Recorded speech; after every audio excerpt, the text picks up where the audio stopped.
Hello, everybody. Welcome to a new episode of the Dissenter. I'm your host, as always, Ricardo Lopes, and today I'm joined by Dr. Justin Gregg.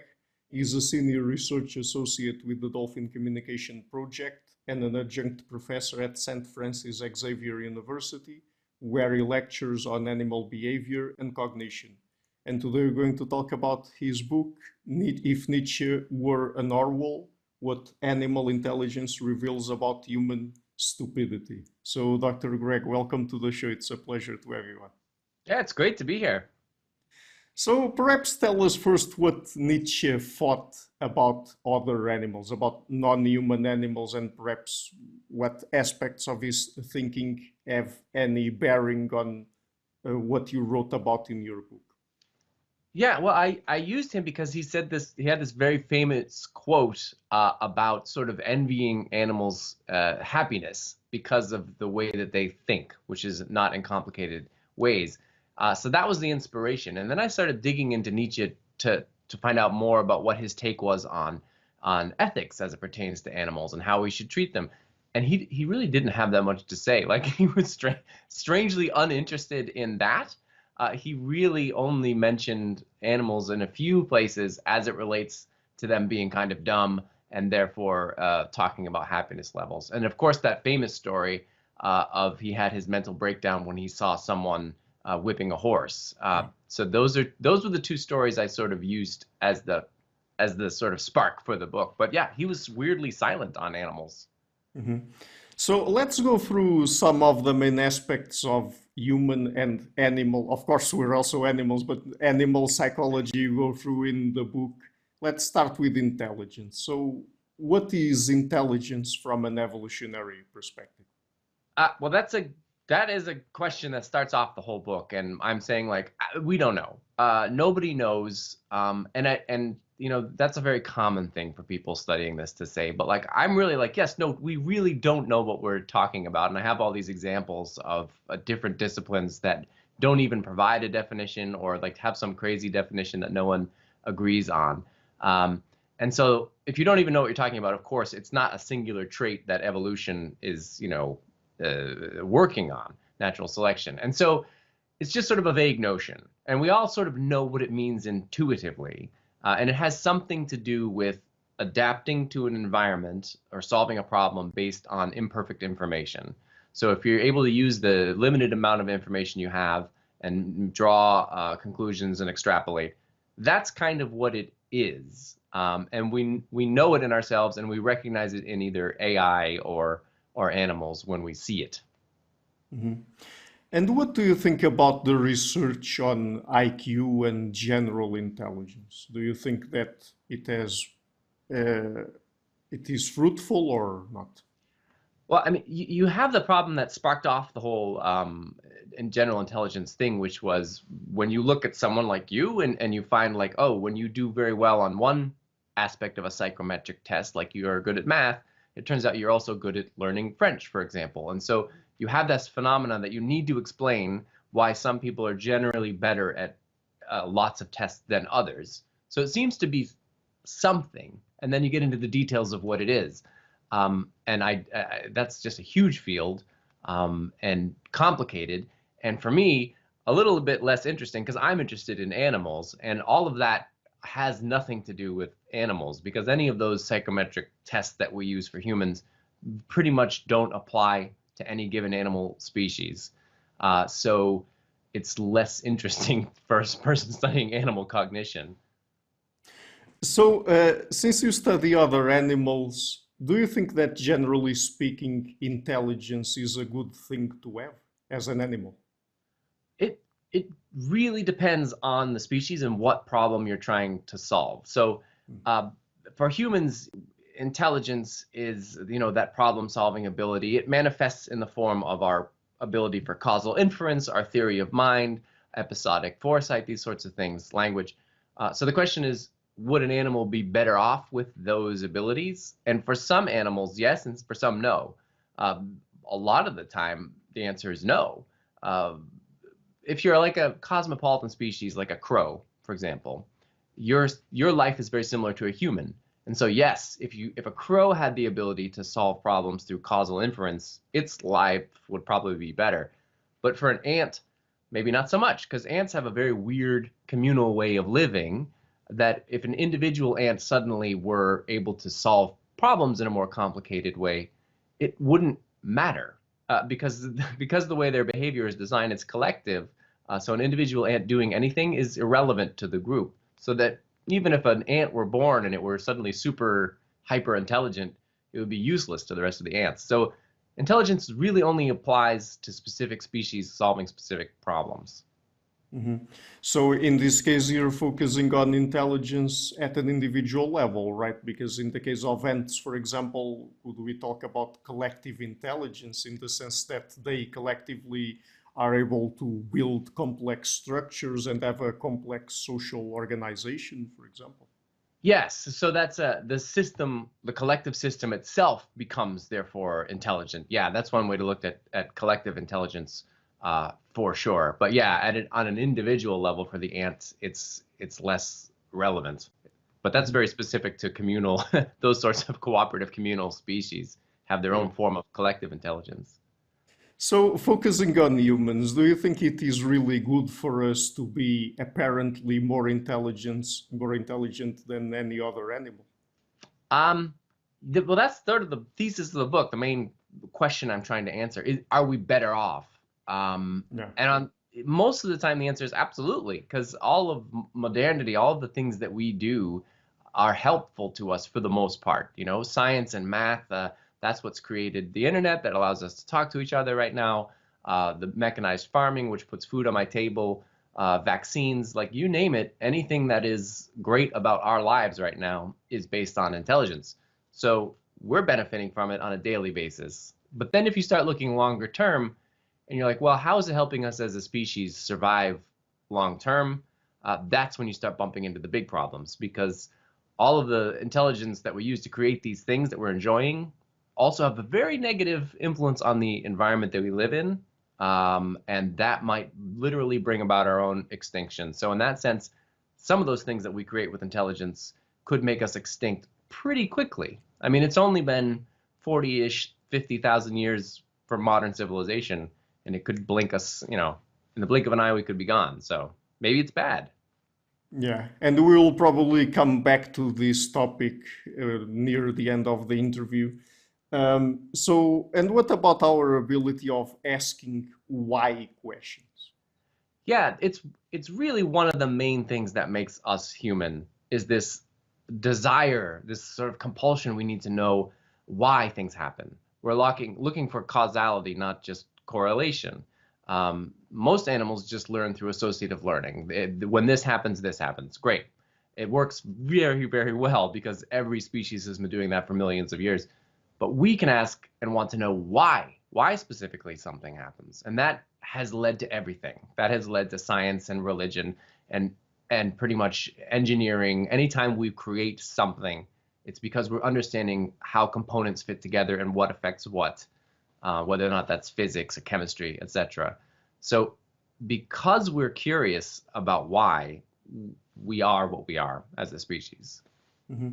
Is there any other animal that understands causality? There certainly are examples of species that use causal inference and understand causality. The most famous example is the string pulling paradigm, where you suspend some food on a string, and that's usually birds that do this, sometimes primates, and they will pull on the string as the food comes closer, but they have to like hold the string with one foot. So the idea is like, well, they understand the goal, they understand how the string works, they understand the nature of the problem and the causal things involved. Of course, that's controversial. Every example is controversial. So there are examples here and there, but you know, looking at the bigger picture, most of the time, even those animals like crows or chimpanzees don't use causal knowledge that often in their daily lives. So it just doesn't seem that it's very widespread or important. So, why and when does having an understanding of causality might be problematic? Well, most of the time it's good. because like I was saying, like it creates all of our science and technology and everything else. The only real negative consequence is it allows us to invent things that are bad. So our understanding of how physics works gives us the nuclear technology, which can be good, but also creates atom bombs, which are generally a problem. And of course, the climate emergency itself is based on our technology that creates fossil fuel burning combustion engines, which are fine until they aren't, which is a huge, huge problem. So there are a few things that we've created through our causal understanding which are so bad that they literally might kill us all. And so in the big picture, it might be a bad thing, but in our daily lives, it's fantastic. So I'm going to quote you now. From an evolutionary perspective, it does not really matter whether the animal reasons, associates, or expresses innate behavior as long as it gets the job done. Could you explain that? Yeah, essentially, like evolution in biology, there's no good and bad, there's no judgment. There's just, does it work or does it not work? That's all that natural selection is doing. And so if we think of intelligence as a good thing, we think of causal inference as a good thing, it seems interesting to us, complicated, but there is no judgment call. Like evolution is not interested in whether or not we think it's good. And so if you look at everything that animals are doing, most of the time they're not doing complicated things. They're using basic learned associations, and those work. They work very, very well. They have worked well forever, ever since animals existed. So the quote is really about saying, like, from a perspective of evolution and biology, like, who cares about all this complexity? It doesn't matter. What matters is whether or not it works. And it's sort of, if you keep that in mind, it's sort of humbling because you get less excited about intelligence. Mm-hmm. You also talk about deception, but I mean, in this case, other animals also have deception, but perhaps not the same kind of deception that we humans tend to use, right? Yeah, it's a bit on a spectrum in that sense. Deception is really baked into a lot of species. I mean, like mimicry, for example, anytime you have one animal that looks like another animal, or it looks like a twig, a stick insect, that's a form of deception in the sense that you are fooling another organism into thinking something that you're not. So you have that. That's absolutely everywhere. And then you have more complicated examples of animals looking as if they're trying to fool another animal by behaving in a certain way, pretending to be dead, for example. So you have all of that sort of deception, which is part and parcel of animal communication. And then you can take that on further, and then you get lying in humans and bullshitting. So, and that's because we have language, right? Language is an important part of it. So yes, language really helps us facilitate general communication, but also lying. It really is fantastic because I'm able to manipulate your thoughts with my words, and I can make you believe false things. Who knows? Maybe 50% of what I said was me lying. It's hard to know. But part and parcel with language is that theory of mind. I have to understand something about what you're thinking, make guesses as to what you believe and what you know, and that allows this loop of me then trying to manipulate those thoughts.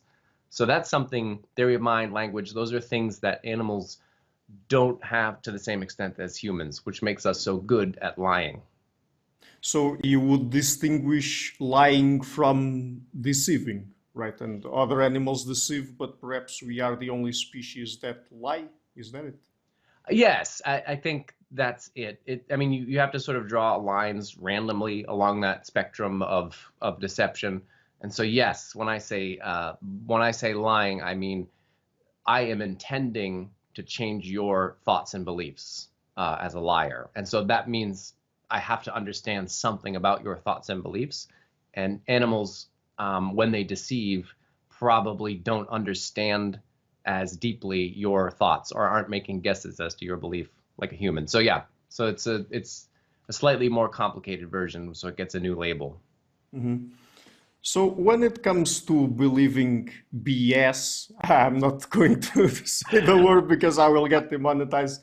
Oh, Uh, I used it already. Yeah, it does crop up as a real term in psychology. yeah, and anyway, with what we know about epistemic vigilance now, coming from the work by Hugo Mercier and then Sperber, for example, does truth default theory still make sense? Yeah, truth default theory. That was Timothy Levine in his book Duped wrote about that, and that's the idea that humans usually accept most everything we hear is true. Epistemic vigilance. That's the idea. Correct me if I'm wrong. That we evolved alongside our communication system, another cognitive system allowing us to determine whether or not the information is true or not. So we're good at understanding lying and looking out for it. And I mean, there's scientific evidence either way to back that up. So yes, I don't know if it negates that entirely. There's sort of competing ideas, but the reality of when you look at human behavior and the evidence is that most of the time, however you define that, we humans accept communication as accurate. Yes, we might have mechanisms that help us filter out stuff, but we default for the most part to believing things. And that is true of all animal communication. All animal communication systems evolved with the assumption that the information is correct. Otherwise, they couldn't exist because they would implode. Of course, there's lying and deception. People are exploiting those channels.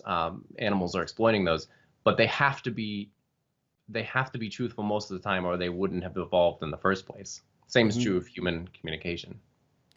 Is there a relationship between levels of cognitive ability and BSing? Let's put it that way. Yeah, I mean, there is some research to support that, which those people who are very good at BSing, I'll use BSing, I'll go with you on there, they tend to also do well on other forms of cognitive tests that show that they're flexible thinkers, and people also rate them as more intelligent. And that simply seems to be because in order to be a good BSer, I have to be very good at reading you. So I'm very good at theory of mind. I can make really good guesses as to what you need to hear for me to manipulate you. But I also can remember all the things that I've said. I'm also probably linguistically pretty good. I have a lot of vocab words. I have the ability to make up fake information and have it sound convincing. So being a good liar, and certainly a good BSer, requires more complicated cognition. So yeah, smart people are good liars usually. Would you say that generally speaking, this capacity for lying is a liability for humankind? That's a great question. I mean, most of the time, no. It seems to be fine. It's baked into our societies. I mean, lying is how you get like movies and television. It's all just fake information. It's part of so it's wonderful stuff.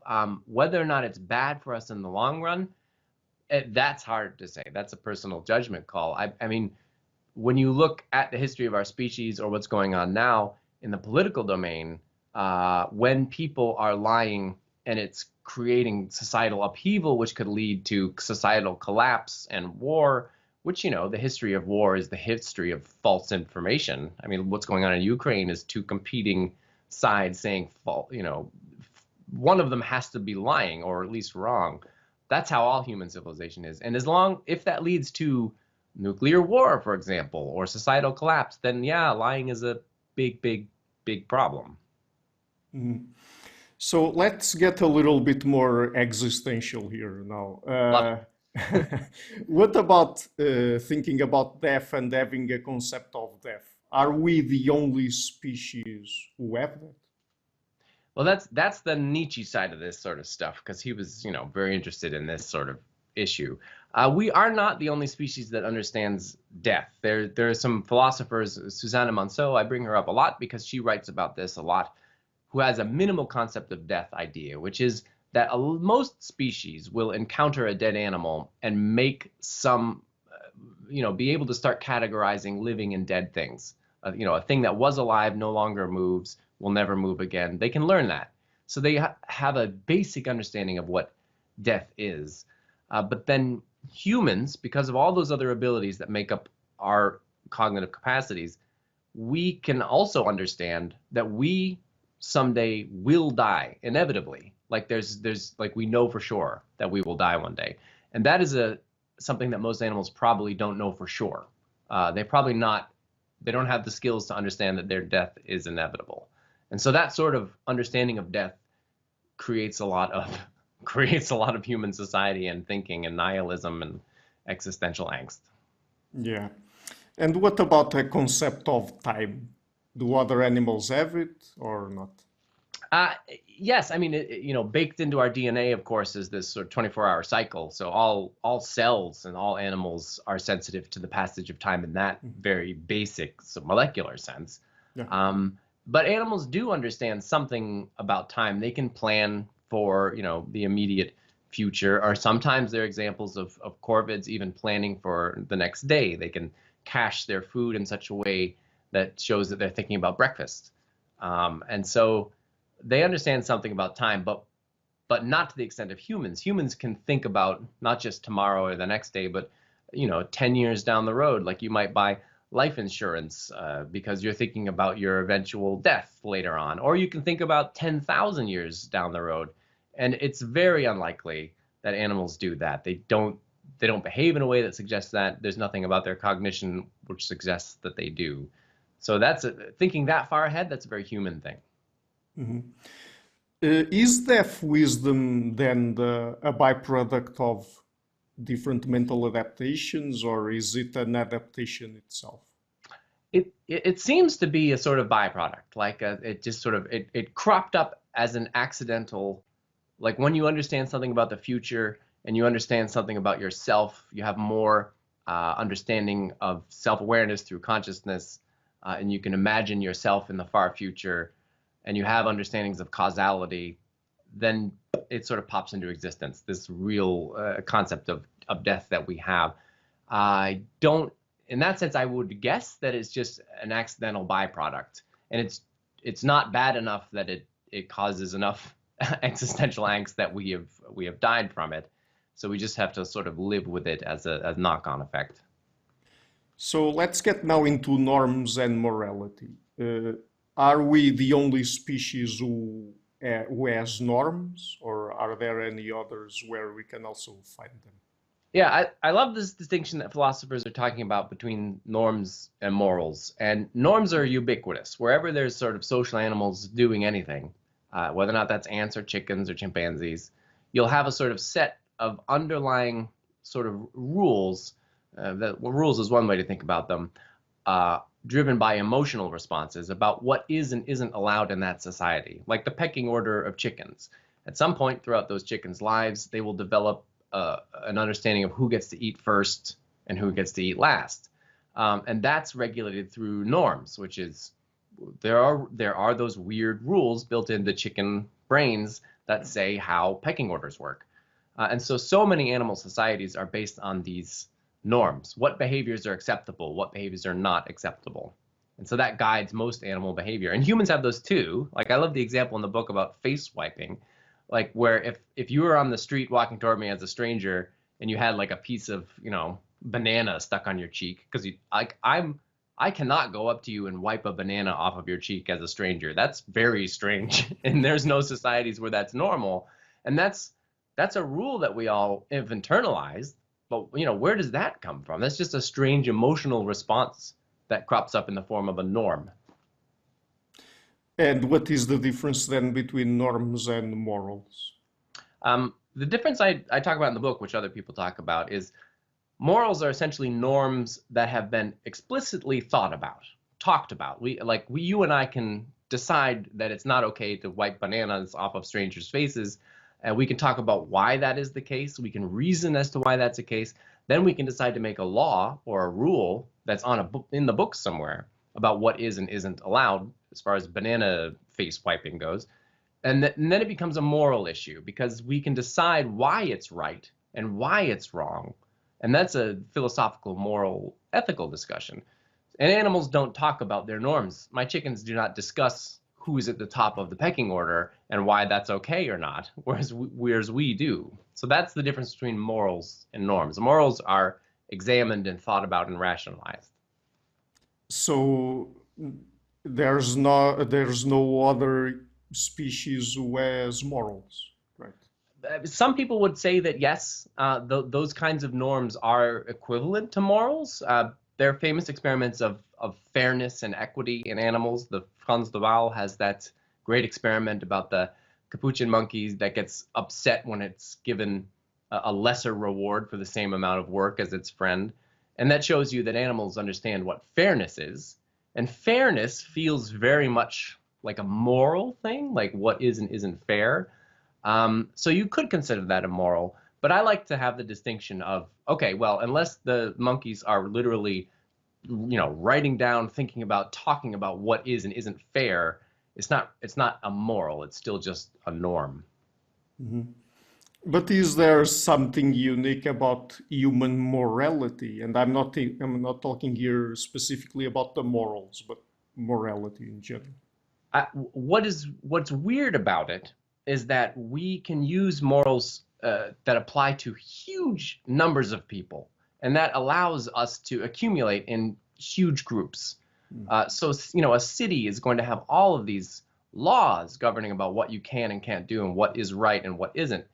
And laws themselves are sort of based morally. You have to evaluate what is good and what isn't. And then you have religious morals and philosophical, ethical morals, and they govern huge, millions of people are adhering to these morals.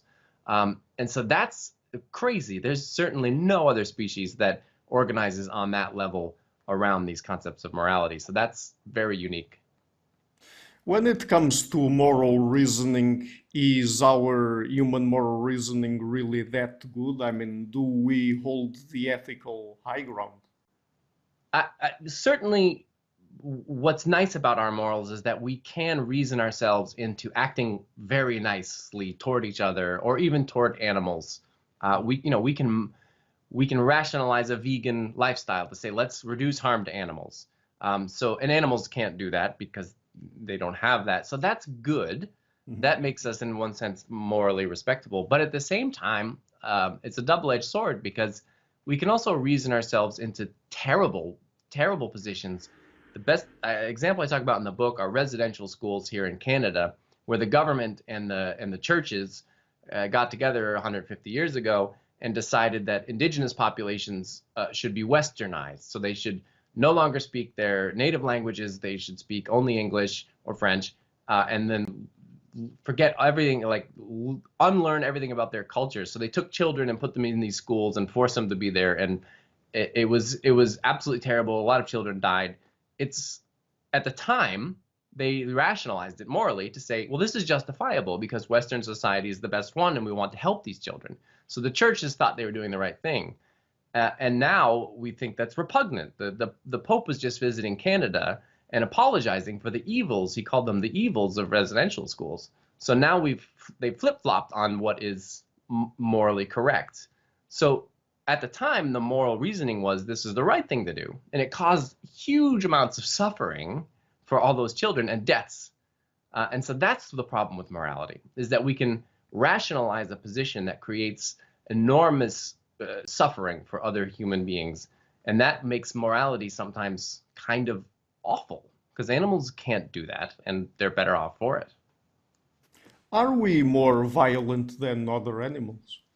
I don't think so. I mean, there are great examples of people who talk about chimpanzees versus humans, and chimpanzees are very violent toward each other and toward other groups. And, and humans, like just walking down the street in New York, like there's not a lot of fighting. People are just getting to work and nobody's fighting all that often. So for a primate species that's in these huge numbers, like we are not particularly violent. Yes, we have war, but it's not that bad.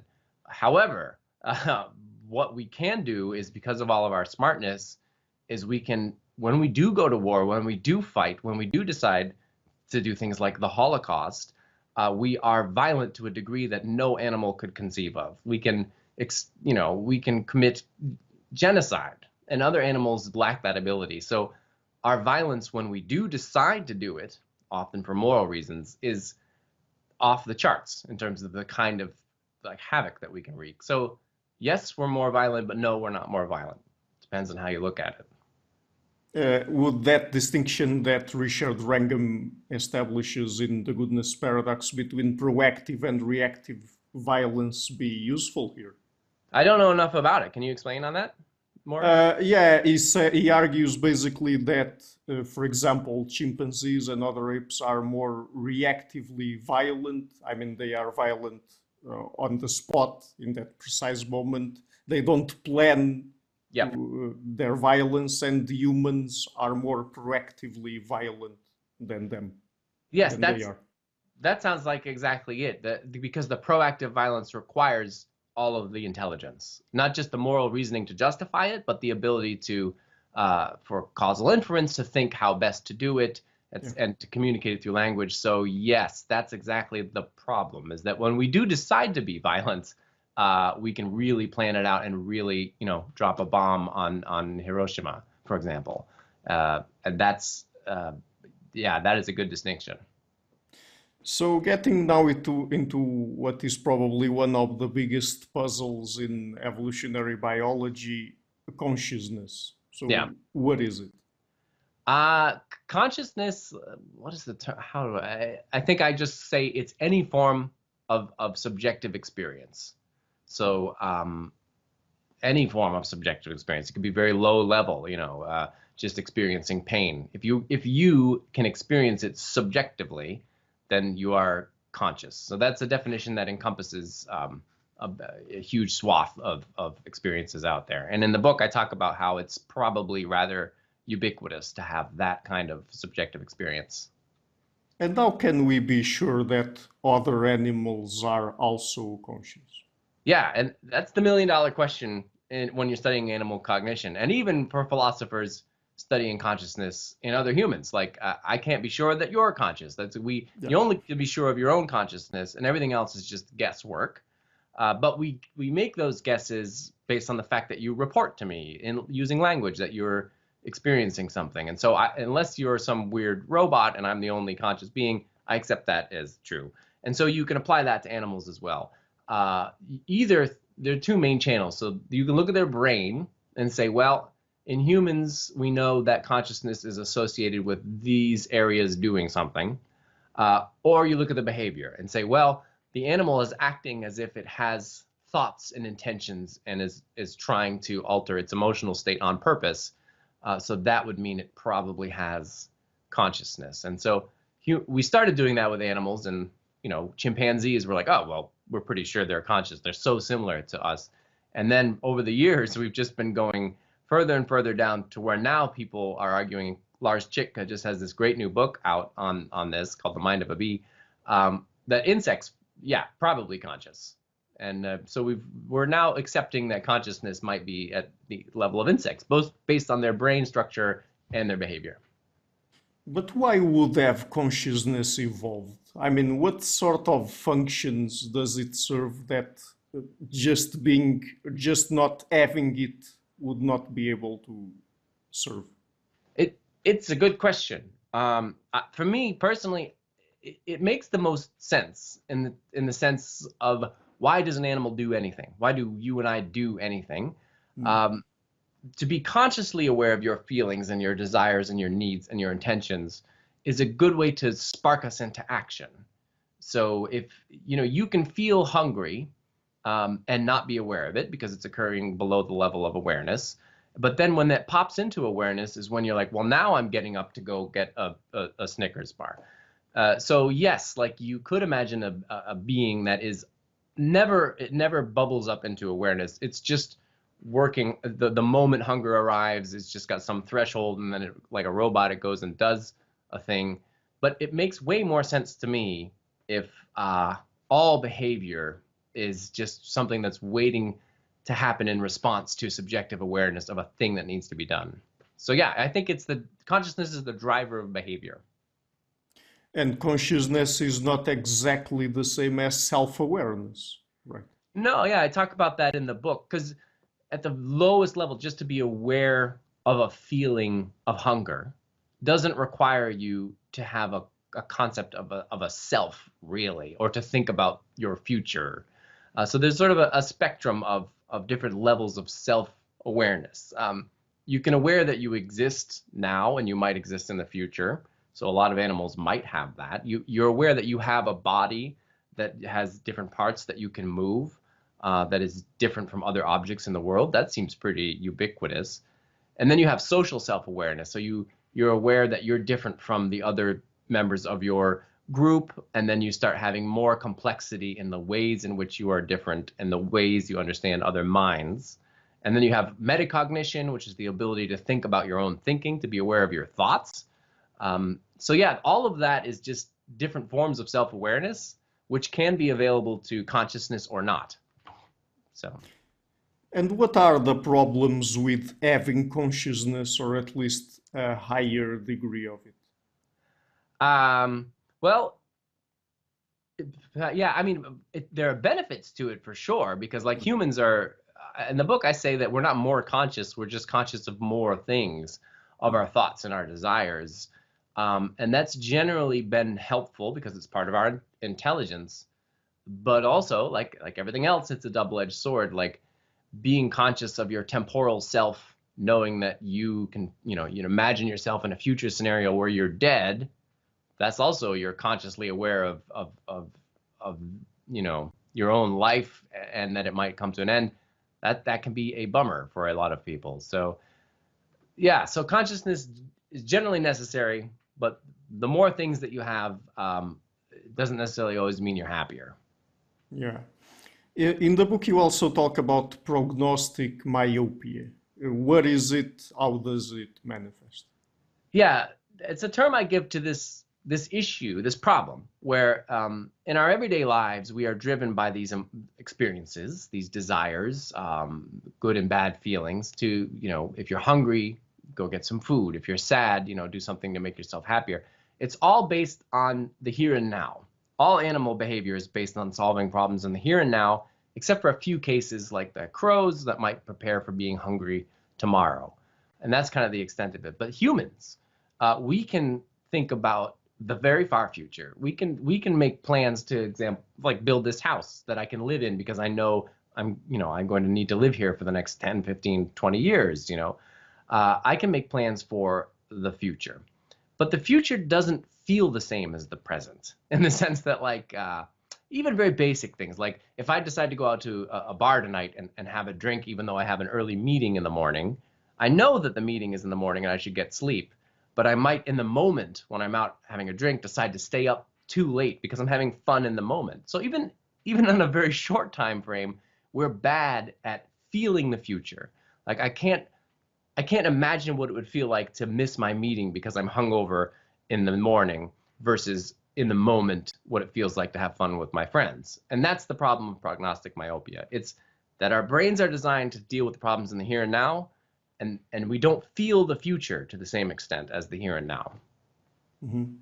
But do you think that being aware of prognostic myopia, that we have this and perhaps how it works and what might be the consequences of it, can really allow for us to not fall for it? Yes, and then that's the beauty of it. Once you understand that it's a problem, you can work to solve it. Like the example I use in the book is the obvious one, the climate emergency. Like we need to stop burning fossil fuels because it's bad for the environment. So it's hard for us to do that because our needs to do that in the moment are so great. But we know it's so bad we should stop it. And the only way to get around that, to realize how important the future is and that we should be planning for how we're going to feel in the future in 10 or 20 years and not just how we feel right now, is through acknowledging that it's a problem and then legislating our way around it. So we can make rules and laws and things that bypass all of these feelings of the now to fix this prognostic myopia thing. So yeah, we need to change our behavior, and I think the only way to do that is to think our way into creating laws that stop us from doing the wrong thing. Mm-hmm. So now more of a general question within the domain of evolutionary biology. What is success in evolution? Is it tied to complexity? Do we really need more complexity to be more successful? It's certainly not tied to complexity. That's always that's always something that people feel is true, like as if evolution is moving toward complexity, but we know that it doesn't. Sometimes it gets rid of complexity, like the sea squirt example, little marine animal that floats around, and then when it lands on a rock, it digests its brain because it doesn't need it anymore. It needs to be simpler.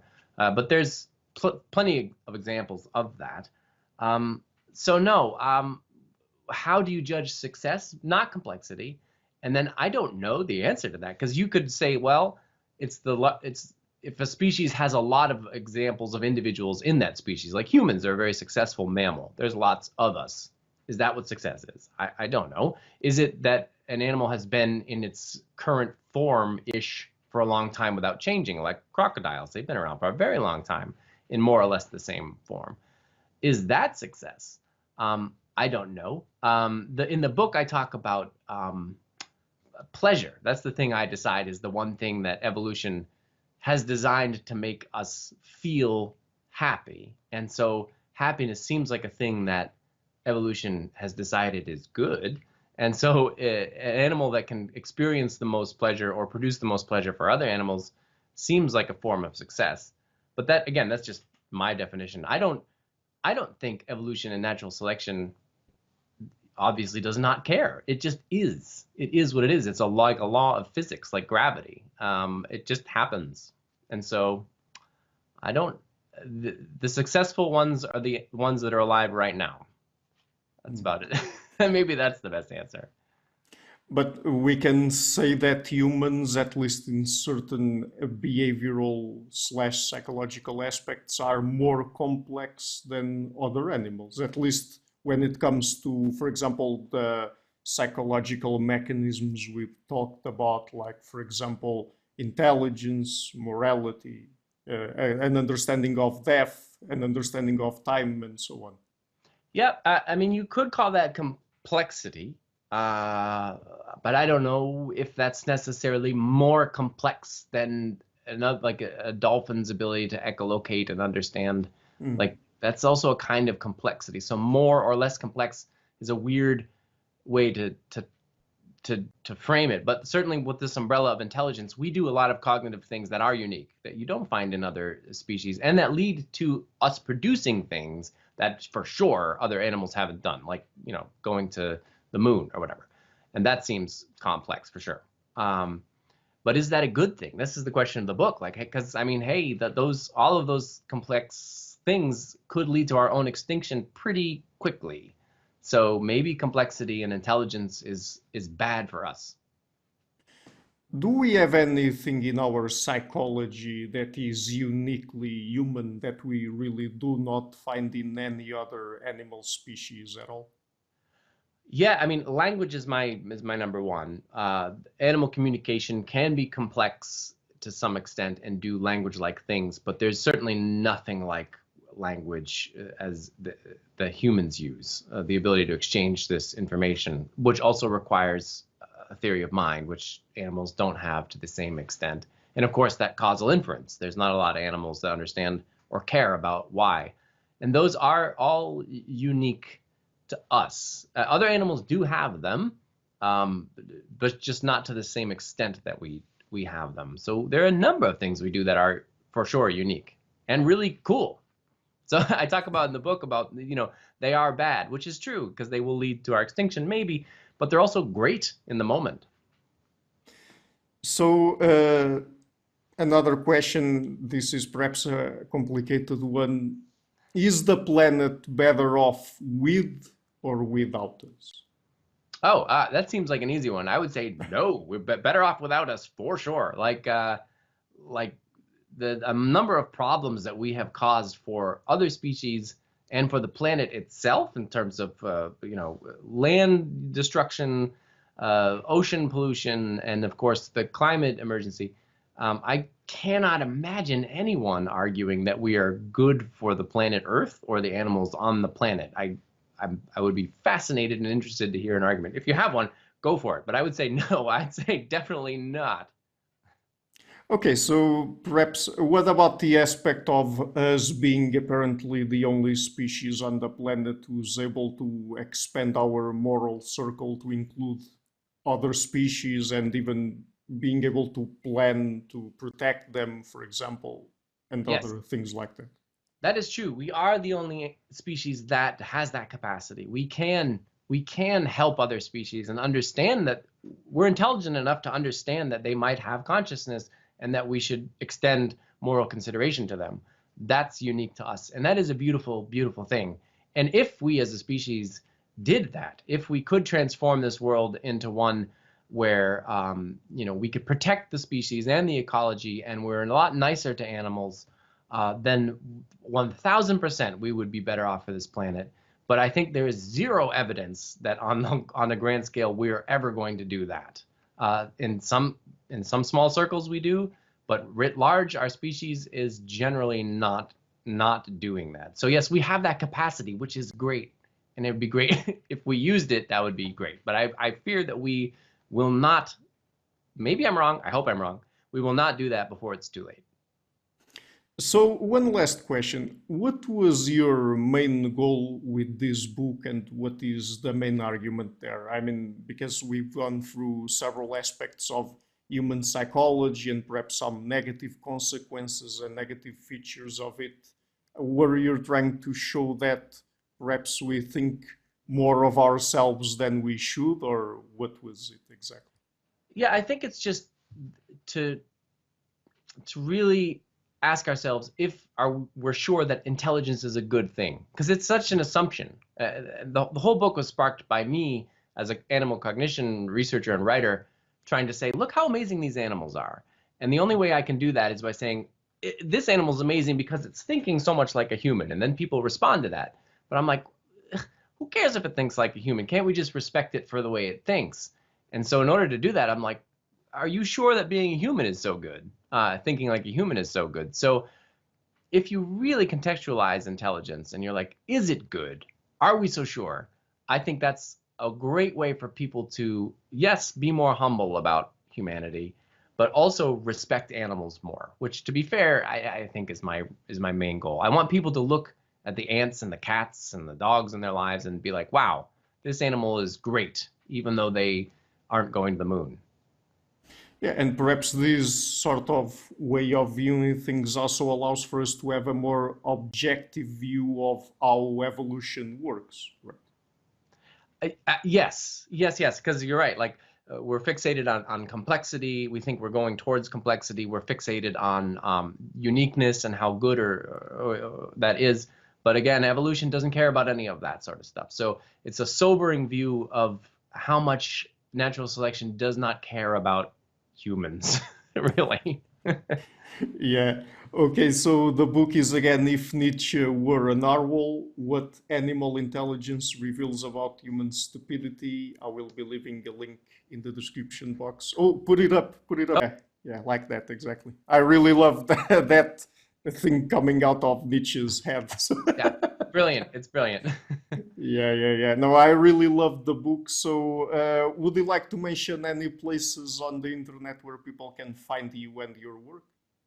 Yeah, I do have a website, justingregg.com, but I think, I crop up on all the social medias, Twitter, and if you look for Justin D. Gregg, I'll be there. But yeah, no, I think the book probably is the best place, because you know how it is on social media. I have like one tweet with a few hundred words, and not a few hundred, but like 30 words, and it's just not enough to explain all of the concepts. So no, you read the book. Don't worry about the online stuff. Just read books, everybody. Yeah, I agree. So thank you so much for taking the time to come on the show. It's been real fun to talk to you. Yeah, well, thanks for having me. This has been great. So, Hi guys, thank you for watching this interview until the end. If you like what I'm doing and to help me keep the channel sustainable, please visit my Patreon page or PayPal and consider making a pledge there. Otherwise, and if you like what I'm doing, please share the interview, leave a like and hit the subscription button. This show is brought to you by Enlights, Learning and Development Done Differently. Check their website at enlights.com. I would also like to give a huge thank you to my main patrons and PayPal supporters, Karen Litska, Anne Blanchett, Paraga Larson, Laguerrero, Francis Ford, Hans Fredrik Sunda, Ricardo Vladimiro, Craig Healy, Adam Kessel, Olaf Alec, Jonathan Wiesel, Jacob Klinkby, Matthew Whittingbird, Arno Wolf, Tim Hollesy, Enrique Alenia, John Connors, Paulina Barron, Philip Force Connolly, Jerry Mueller, Herbert Gintis, Rutger Voss, Bo Weingard, Rebecca Newberger, Goldstein, Dan Demetriou, Robert Windager, Rui Inácio, Arthur Coe, Zup, Marco Neves, Colin Holbrook, Susan Pinker, Bernardo Seixas, Pablo Santurbano, Simon Colombo, Jorge Espinha, Phil Cabana, Mark Blythe, Roberto Iguanzo, Michael Stormir, Eric Neumann, Samuel Andreev, Tiago Nunes, Bernard Dugny, Alexander Dunbauer, Fergal Cusson, Evan Bodrenko, Hal Herzog, Don Ross, Jonathan Librand, Oslin Bullitt, Nathan Nguyen, Stanton T, Samuel Correa, Eric Hines, Mark Smith, J.W., João Eira, Tom Hummel, David Sloan Wilson, Yacila Deza Araújo, Eden Solon, Romain Roach, Dmitry Grigoriev, Diego Londonio Correa, Tom Roth, Yannick Punter, Adana Rusmani, Charlotte Bliss, Nicole Barbaro, Adam Hunt, Pavel Ostazewski, Nelek Bach, Catherine and Patrick Tobin, Al Ortiz, Guy Madison, Gary G. Hellman, João Linhares, Lida Cosmides, Saima Afzal, Adrian Yegi, Nick Golden, Paulo Tolentino, João Barbosa, Jules Price, Edward Hall, Edin Bronner, Franca Bortolotti, Gabriel Pons Cortez, Ursula Litska, Denise Cook, Scott, Zachary Fish, Tim Duffy, and Todd Shackelford. My producers Cesar Webb, Jim Frank, Lucas Stafinia, Kian Gilligan, Luís Caetano, Tom Vanagdam, Curtis Dixon, João Linhares, Benedict Mueller, Vega Guidi, Sardas France, Thomas Trumbull, and Nuno Welder. And my executive producers Michel Rugieski, Rosie, James Pratt, Matthew Lavender, Sergio Quadriano, and Bogdan Kanivets. Thank you for all.